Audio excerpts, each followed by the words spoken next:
Damn, like another good episode of Potomac. Like this franchise is killing it. Like third week in a row? Y'all gonna keep getting 30-minute reviews if the episodes keep being this good. But yeah, this is my review for the Real Housewives of Potomac, and we are hitting the ground running. Like the salad has just been tossed and we are right back into the drama. So let's get into it. So right after Mia throws the salad in Candiace's direction and then Candiace throws the salad right back, Mia walks off and then you have Wendy screaming. I mean, we have flashbacks from when Wendy screamed last time. But yeah, now Candiace is knocking over shit. So Karen walks over in Candiace's direction. She's like, Candiace. Candiace's like, no, I don't give a F.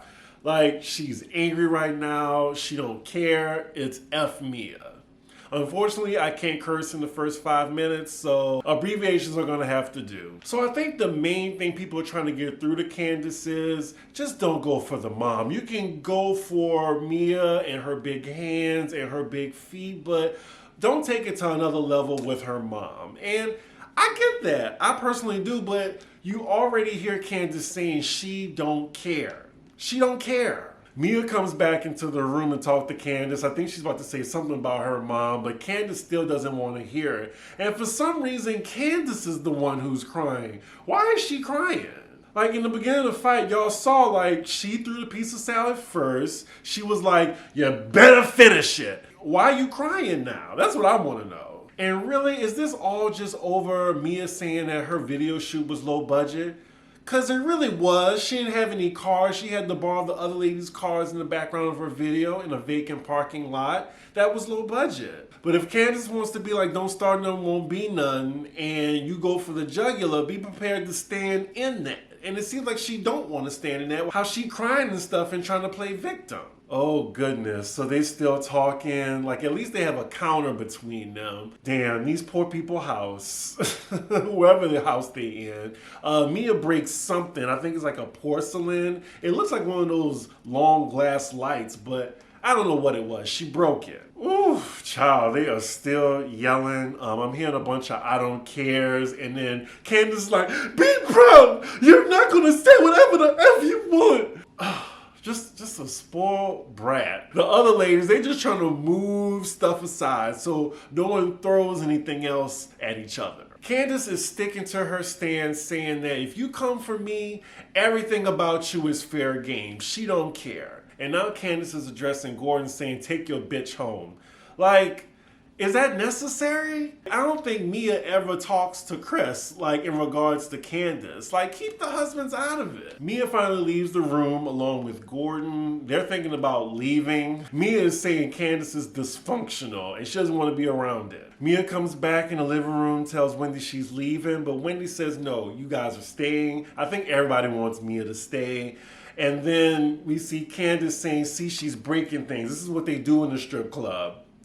To be fair, Candiace, you throwing food and you knocking shit over too. Come on now. Ooh, y'all, we are only 3 minutes in.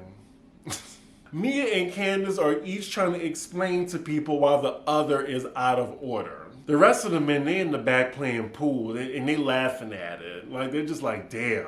But now they're brought into the situation. Wendy is asking her husband to go talk to Gordon to get him to stay. And then Chris, of course, he needs to tend to his brat. Okay, what Candiace said is funny. She's telling the scholar because she's still trying to justify her words. She's saying, well, you should be quiet if you have a story about your mom. How about like, well, if I have a story about being low budget? It is definitely not the same. So Chris is now with Candiace and he's trying to calm her down. She's still talking reckless, saying the pimp and his concubine should leave. He's telling her to stop. At some point, just stop. Just stop. It's over. But she keeps going. So now they are separated. So Chris is with Candiace, and then Mia is in a separate room with Karen. Karen is just trying to get Mia to stay and just giving her a pep talk saying that nobody should make you feel cheap.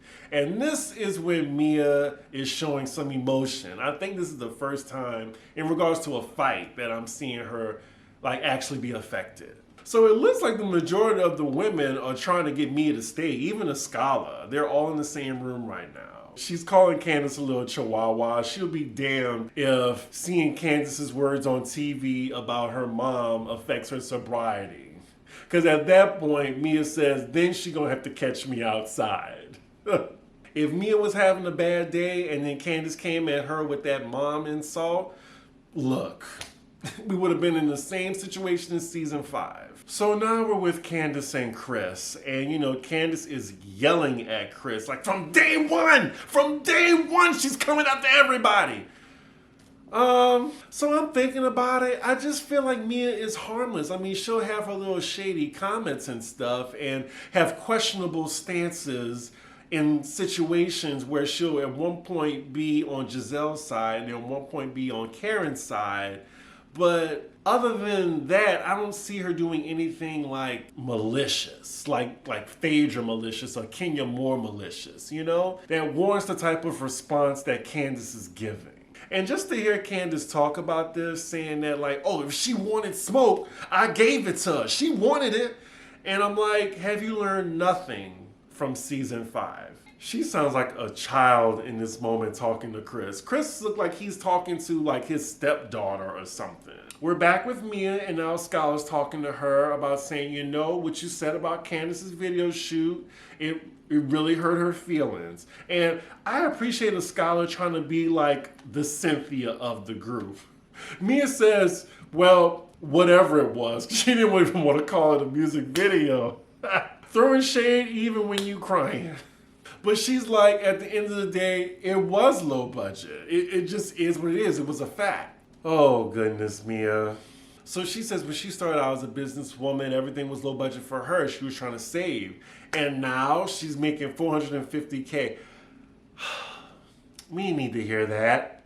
Like, do you think all these other women haven't seen $450K? Mia's justification for talking about money, she's just saying that she worked damn hard for it. I kind of agree more with a scholar. I still can't believe this is all coming from low budget. Like, Candiace is just so angry at those 2 words. I haven't even heard her mention about Mia talking to her mom about Chris yet, but her calling her music video low budget is what set this whole thing off. Chris is saying, like, clearly you responding to this makes you seem like you're insecure as you're calling Mia insecure. And of course she disagrees with him, but Chris is making all the sense. Chris is a good man. He's a good man, Savannah. Chris is so stressed. I see why he aging rapidly, just dealing with Candiace. And he's drinking too. Like, it is not getting through to her. Like, he's making a lot of great points. Like, yeah, you want her to shut the fuck up, but you keep talking. You gonna keep talking when she quiet? No, like, she kept going on and on. And in the last episode, Mia tried to walk away like 2-3 times. So Chris has a suggestion for Candiace. Not to apologize, but just to tell Mia, look, I won't disrespect you. You don't disrespect me. And Candiace says she can't even do that. So now we're in the hallway with Mia, Gordon, and Karen, and it looks like Mia's gonna stay. And Gordon, he is still drunk. He just hit on Karen doing his tongue, whatever that means, and he hits on Ashley too. Mia says she's gonna stay unless Candiace come for her mom anymore. She says she could come for her, call her a hoe, or say her husband met her at a strip club. Her husband interrupts her and says, well, I found you at a strip club? And then we get them talking about how they met each other, and she was a waitress / stripper, I'm guessing, and he said that he would just pay to talk to her. And then Mia, she had to put the dollar amount. So Gordon would pay $10,000 to Mia just to sit down and talk to her. That's it. Just to talk. I haven't even realized how time has gone by. Like, they started out fighting. Like, people haven't even chosen their rooms yet. Chris is just so nice. He is too nice for Candiace. Like, he volunteered to sweep up that salad that's still on the floor. And then Ashley comes in. I think she says under her breath, like, oh, that's nice of him to do that. And then he speaks to her and says, whatever's going on between his wife and her, like, he still thinks highly of her. He still follows her on Instagram and tells her motherhood looks nice on her. Like, that is very big of him. So now we see all the ladies picking their rooms. We're with Ashley and Karen, and they both said they just ready to go. Like, they've been there for less than an hour, and salad was flying. And then she talking about how out of order Paw Gordon is, like sticking out his tongue at her. Karen, we know you can toss your own salad at home. I'm so glad she didn't say whose salad she's tossing, because I probably had to turn my TV off. Wait a minute. Not Karen not knowing what tossing someone's salad means. What? Well, I guess that makes sense because later in the episode she asks what teabagging is. So they tell her what it means and she screams and storms out the room. We see Mia talking to her mom and next to her, Paw Gordon is out like a light. He is spent. And I think him being out is best for everybody in the house. Lord, now wait a minute. We see 2 Range Rovers pull up and it is the Green-Eyed Bandits. What the hell are they doing here? That is a plot twist. I really am confused why they're there because they were adamant about saying that they were not interested at all about coming. And personally, I think production forced them to go and said, if y'all don't, then y'all not getting paid for this episode. We're going to leave y'all completely out. So then that's when they took all their bags and hightailed it to Wendy's place. But Robin wants us to believe that Ashley made her feel guilty because since they all don't have spouses coming with them, they could be a throuple. And Gizelle, it looks like she just wanted to be around the mess. Because we see Ashley in the flashback talking to Gizelle about all the shit that happened between Candiace and Mia. On one hand, I am glad that all the ladies are there because I want to see the entire group interaction. But I'm not believing for 1 second that Robin came because she wanted to come. Or Gizelle. Producers made them. So Gizelle goes upstairs to the last room that's available to them. And I mean, it looks like an attic, and it's 2 beds across from each other. There's a crab cake or a crab cake sandwich. Oh my God. Crab cake sandwiches? ATL reference. But there's a crab cake sandwich sitting on Gizelle's bed. She's like, what is going on? And we see that a scholar left that on the bed. No home training. Wait, Gizelle wants her own room? It looks like there's 2 or 3 twin beds in there. Like, of course you and Robin are gonna split a room. Wait a minute, so Candiace and Robin see each other in the hallway. Like, Candiace is so excited to see Robin to the point where she's jumped into her arms, feet around her waist. Like, seriously? Like, the way she's excited to see the Green-Eyed Bandits, but yeah, they were the ones talking to Miss Dorothy just like how Mia was. It just says a lot. Like, she needed to keep that same energy for them as she did for Mia. So, of course, the Green-Eyed Bandits are asking Candiace the tea of what happened between her and Mia. So, as soon as Candiace tells them how Mia called her video shoot low budget and she called her mom low budget, they immediately say, no, Candiace, you were wrong. And then Candiace trying to say, well, yeah, she was talking to my mom. And then Gizelle making all the sense. She's saying, well, talking to your mom is not the same as talking about your mom. So she's saying that people talk about Dorothy all the time. Who? Because them saying that your mom takes care of you, that you can't buy your own house and stuff like that, that's more of a read on you. Nobody's talking about your mom or how she looks or if she's low budget. They were talking about your mom in regards to you, how she supports your lifestyle, how she pays for your husband's bills and stuff like that, allegedly, or whatever. I mean, at least they're calling her out because, I mean, she loves the Green-Eyed Bandits. So maybe she'll listen to them, now that they're calling her out on it, since she respects them so much and wants their approval. Candiace really think that's an equal rebuttal. And then Candiace's line says she didn't know, but then right in the heat of the moment, she says she don't care. So now Candiace is saying in her confessional that had she known the story behind Mia's mom, she would have just focused on her big hands and big feet, which we all know that she's trying to imply that Mia is a man.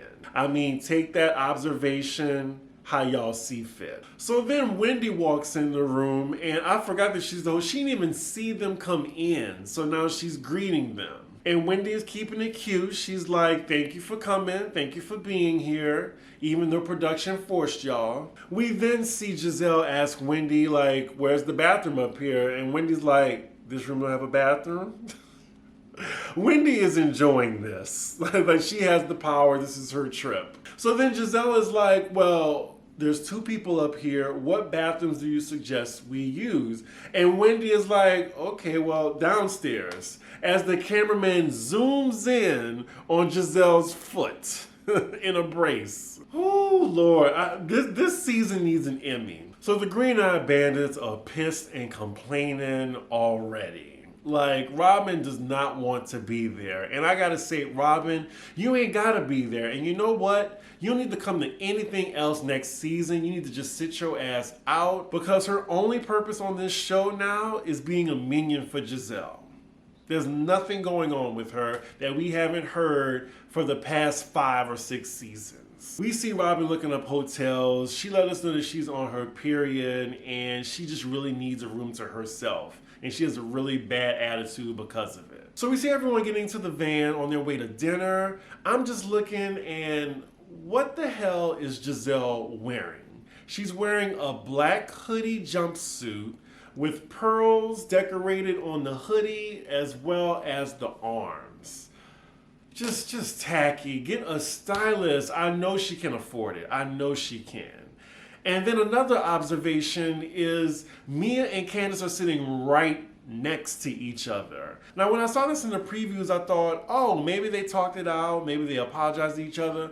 Nope. They just so happened coincidentally to sit next to each other. Paw Gordon on Mia's left, he's still knocked out. So the 3 OGs in the back, Ashley, Karen, and Gizelle, I like how they're getting along right now in this instant. Even though I might be in the minority, I like seeing Gizelle and Karen go at it. It's funny to me. Lord, so now Karen's asking Gizelle, do you know what tossing salads is? And then they get on the topic of teabagging. Fast forward. By the way everyone's acting on this van, I think people are still tipsy or high. You never know. Like in this instance, like Candiace is getting along. You even see Mia's husband fist bump Candiace. Like, why can't she just stay like this? Like, she seems fun, she's having a good time. So everything is going smoothly so far at dinner. Everyone's getting along. Wendy tells everyone thanks for coming, telling them what they're going to be doing the next day. Lord, I already noticed this table full of white men. Like, they can't mind their business. They keep staring at the table. Ashley notices and then tries to get Gizelle to talk to one of them. Paw Gordon is still making inappropriate comments, but people are just laughing it off. He don't mean no harm. He is having the hardest time with these acronyms, ain't he? Robin is still all in her phone. She looking for hotels. Ugh. Just a Debbie Downer. Oh my God. Robin is grouchy as hell. Like, it looks like she was given an ultimatum by producers. So the nosy white men behind them actually bought the table shots. At first I thought they were gonna be problematic, like the way they were looking at them, like they were being a disturbance, because I was like, hold on, mind your business. But yeah, it seems like they're pretty nice. Child, and it turns out that the nosy white men's wives are at the other table. Like, each of them has a wife. They're like, you bought shots for them and you didn't buy shots for us? And so much for Ashley thinking they were single. I mean, you could clearly see the rings on their fingers. So everybody at the table is laughing at this. Wendy then offers to buy the basic wives at the other table around the shots. Karen goes over to this table of men and tell her that she's on her 25th wedding anniversary coming up, and they need to buy their wives something nice or something that they want to make it to 25 like her. And it's just so very grande dame of her. So then Wendy proposes a toast for forgiveness at the table, and I'm like, forgive who? Like, did anybody forgive anybody? She's still beefing with the Green Eye Bandits. Ashley's still beefing with Candiace. Candiace still beefing with Mia. Forgiveness where? No, Ashley. Ashley, really? Really, you bringing that up right now? Ashley probably has an earpiece in her ear from production telling her to liven this scene up. So she's asking Chris, how does he feel about the exchange between Mia and Candiace? Basically, Chris is saying, like, whatever was going on is between them, or whenever y'all argue, that's between y'all. He ain't in it, like Bennett. Is that how it go? Chris is saying something nice. He's saying that he would like to get to a place where he is with everyone else with Michael, because y'all know they had their spat last season. So I wish Ashley left it at that, but she had a counter argument. She's like, well, I mean, I'm happy you feel this way, but Michael feels a different way. He feels like you attack him. Chris assures Ashley he has not said anything bad about her husband, and then she says, well, your wife did. And she brings up, how she called him a slave owner or an overseer, insinuating that Ashley is a slave. When in actuality, Candiace is married to a white man too, and Ashley could have easily went there, and y'all notice how Ashley didn't? So now it's going left, because Candiace has entered the chat, and she's saying, well, Michael has started too. Last season, they show how he came for Chris and how he was talking about his wife in a joking way when he don't know Chris like that, and then it went left. And then we go back to another reunion where Michael is telling Chris that he's like so normal. I don't know. It's so crazy, this war between Candiace and Ashley, when Ashley is the one who brought Candiace on as a show. And I understand that production kind of manipulates that, but still, like, Ashley and Candiace came on as friends first. So I was getting a little ahead of myself. This is when Candiace is like, well, Michael has called Chris white trash. And that's when Ashley responds and tells Candiace, you called him a slave driver. I think she meant overseer because production definitely reminds us. So in this moment, I think Candiace had the opportunity to be the bigger person and say, you know what? I did call him an overseer, slave driver, or whatever. I was mad at the moment. You hurt my feelings. I went below the belt. I apologize. But no, she's like, well, that's what he do. He drives slaves. Jeez. And that's the moment where shit hits the fan. And then Ashley calls her a bitch. Just too funny how production zooms in on Eddie. Ooh. I heard the bitch word. So now all respectability has gone out the window. Ashley tells Candiace that she is incapable of being a decent human being. And then Chris says, well, to be honest, neither is your husband. And then Ashley's like, well, I'm not talking to you right now. I'm talking to Candiace. So he bows out the discussion. And then Ashley brings up Candiace's fight with Mia, saying that the audacity of you to bring up the situation with Monique. And I think she's just basically saying that she hasn't learned anything, for which I agree. Ooh, and then production shows us Mia and Candiace flashback, and then we get a flashback to season 5 with Monique and Candiace, how the hands were in the face. Basically, both situations are very similar. Yep, I agree, Ashley. The common denominator in this situation is Candiace. Wait a minute, so now Candiace is blaming Ashley for this incident? And then she calls her a fucked up individual. Chris is trying to calm her down, but now Candiace is revving up, and now she's starting. Real Housewives of New York reference. Just saying. Candiace, if anybody started that fight between you and Monique, it was Gizelle. I remember that. If it wasn't for Gizelle's mouth and playing both sides of the fence, that fight probably would have never happened. To put all that on Ashley, that's a lot. Even Gizelle interrupts and says, no, you can't put that all on Ashley. Ashley getting buck at the table too. He's like, you do this? How you did this? How you did with Mia? Huh? Oh, goodness. Now Candiace and Chris kind of going at it. He's trying to grab her in a respectful way, but he's trying to calm her down, but she keep talking. In this moment, we see that Candiace is still mad at Ashley for providing that statement for Monique because they were in a good place. But as soon as she found out that information, she was like, fuck you, bitch. I don't know. Like, she tried to put Monique in jail for an altercation that she had accountability in as well. So for Ashley just to write a statement saying that she don't believe Monique was completely at fault and then explaining her situation with Candiace, that's her choice if she wants to help Monique out. So now Chris has had enough. He's trying to bring Candiace outside with him to calm her down. She is pushing Chris off of her, like kind of violent or whatever, and he's trying to hold on to her. It's very uncomfortable. You can see like Gizelle and Karen on both sides. They're like, she is acting like a spoiled child again. Like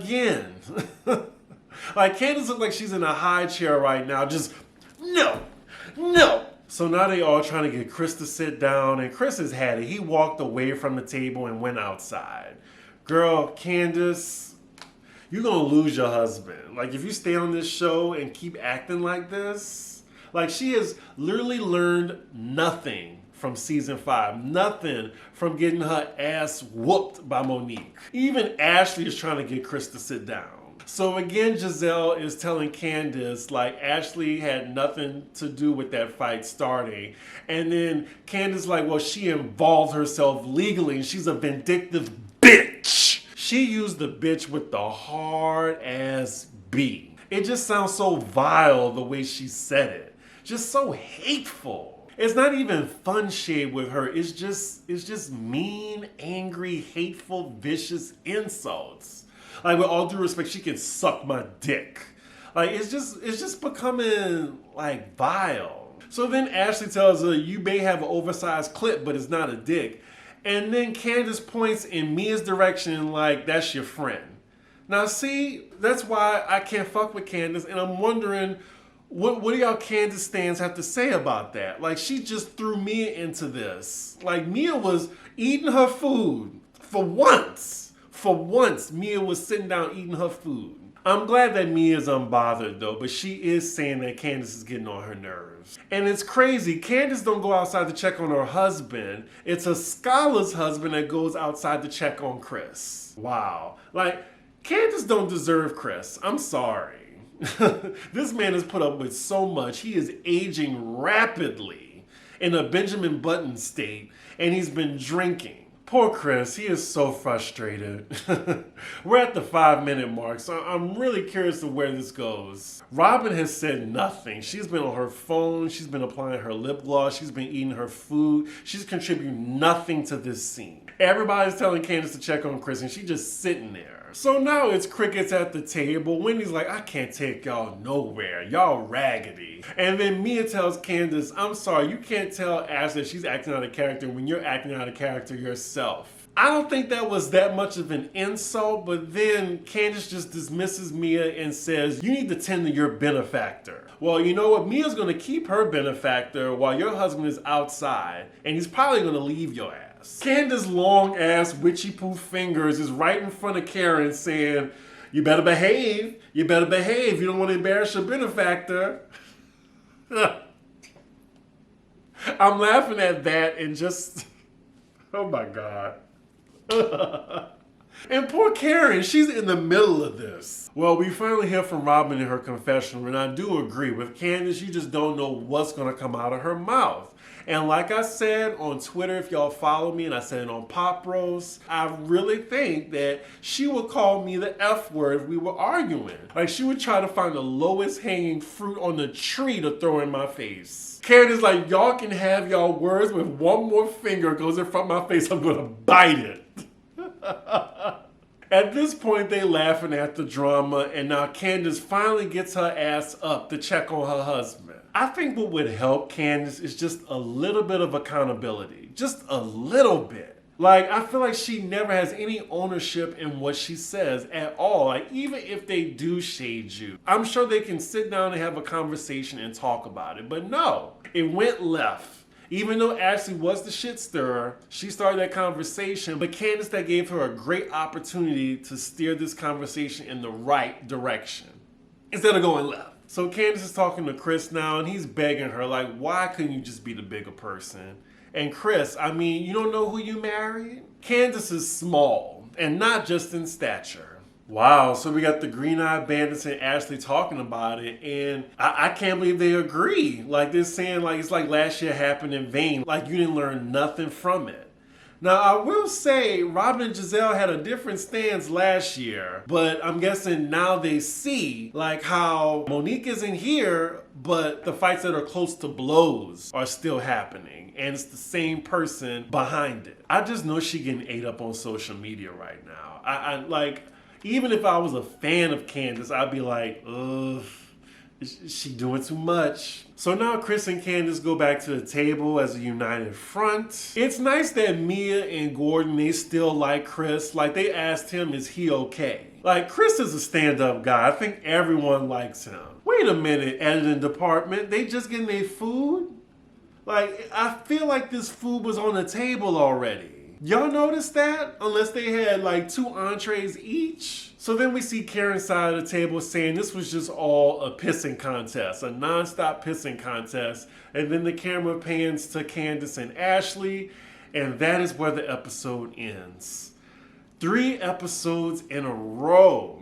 3 Sunday nights where Potomac has been delivering it. I am happy, y'all. Like they're giving it. Even asshole Candiace. I mean, we gotta have something to talk about. We gotta have a villain. Candiace is doing a great job of that. We got the mess. I will say Robin isn't contributing a goddamn thing. A goddamn thing. And she needs to be off this show immediately. PDQ. Next week looks like the momentum didn't slow down for a second. We still getting arguments and fights. I really think we're gonna have great episodes all the way up into the reunion. And y'all, speaking of the reunion, y'all know I heard about Nikki. I am not excited about it. Like I said on Pop Rose, Potomac gave us a dynamic season. This ensemble cast was great. They don't need the sideshow of Nicki Minaj. Like, save her for New York or Atlanta. Like, Potomac doesn't need Nikki's antics, but Bravo just see it as another clown in the circus, and it's a win-win for them. But yeah, y'all let me know whose side y'all on. Y'all on Ashley's side or Mia's side? I really can't wait to see what y'all think. Candiace haters, y'all invited in the comments too. I want to know what y'all think of y'all fave. So with that, make sure y'all like, comment, and subscribe, and I will see y'all for Salt Lake City. Bye.